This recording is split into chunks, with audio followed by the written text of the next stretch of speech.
subject. All right, so on the line right now, actually, we have Melisza Campos of Dale Carnegie. Last time, she was, Corey, you remember when she came in the studio and was kind of breaking down some workplace dynamics and social situations? And how could I forget? Melisza, you are one of the most energetic people I have maybe ever met. Just it's that contagious energy, too, that's so great when you walk into a room.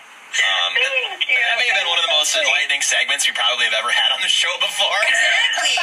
So that's why we thought you'd be perfect for this. Melisza, after hearing Brittany's call. Yeah. Uh-oh, I already heard you. Yeah. Yeah. Do you think she did the right thing?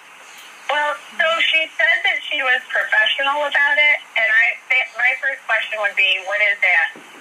What should it sound like? Because there's two things. One is, if we're going to manage up, and if we're going to potentially accuse someone of being disrespectful because maybe they don't know, one of the things that's so important is that we have specific evidence. Not you always treat me disrespectfully, but like last Tuesday, when this happened, here's how it impacted me. Gotcha. You can't generalize that stuff. Yeah, because it's easy for them to refute it. Okay, so if someone's experiencing something like this, like what Brittany said she was experiencing, where the boss is being awful to them, should you just start kind of documenting when things happen so you have a list that you can pull out? Because you're right, you pull that in front of them and say, there's this instance, this instance, this instance.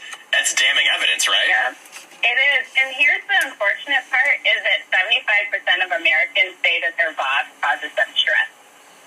Wow. I mean, that's huge. I don't know what that's like. Yeah. Isn't that crazy?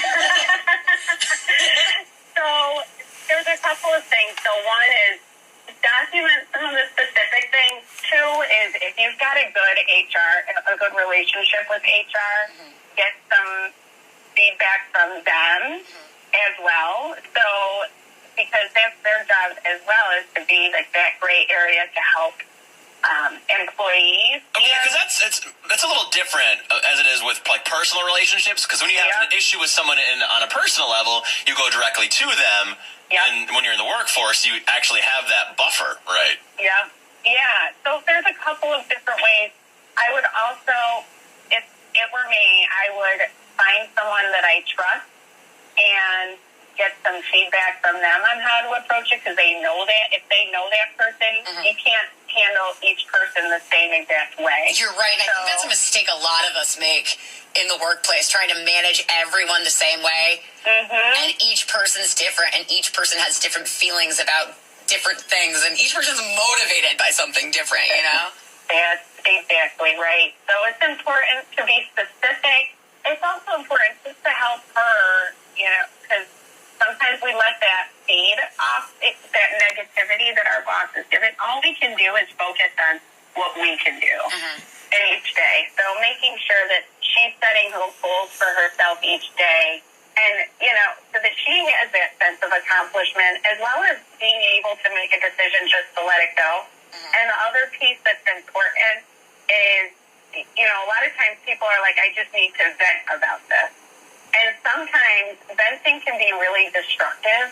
So make sure if you're going to say something, make sure it's something that you would be comfortable saying to the boss, too. Because you never know, that can get right back. Yeah. That makes it a lot worse. Exactly. So, what's important also is the delivery of it. How did she say it in the moment when she was emotional?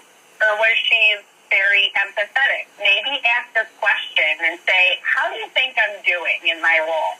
So get the boss talking first, so that then we can figure out what their perception is of us. You're right. How many times have we blown up at work because of stress or feeling neglected or feeling emotional, and things come out, and then later, this happens in life too, later when you're more calm, you're like, uh-oh. Exactly. Why did I send an email? No. That's right. That is right. And the thing is like how she felt so good and liberated, typically that rubs off, right? So that's what I would ask it, because there's times where I've had to deliver tough news, or I had to have this conversation, and I have to make sure I'm very aware of my body language, how I'm saying things. You know, I'm someone that can be very direct. So I really try to dial it back and bring my calm, centered self. Oh, yes. It's not always easy. Zen. You know, and that, if I'm cognizant of it, typically people are more open. And here's the thing, I'm not saying not to have the conversation. You do. You need to make sure the other person is open up, because as soon as they feel like they're accused, their defenses go up and they either shut down or they'll react right back at you. Right. So that's, it's just so important. And then when you have the evidence and the impact that that particular situation has on you, then you can start a dialogue. You can have a conversation with it and leave the door open. So to summarize, make sure you don't do it in the heat of the moment when you're emotional. Think rationally. Be prepared with specific instances. Don't generalize when you have to confront your boss about an issue. Be prepared to listen to what they have to say.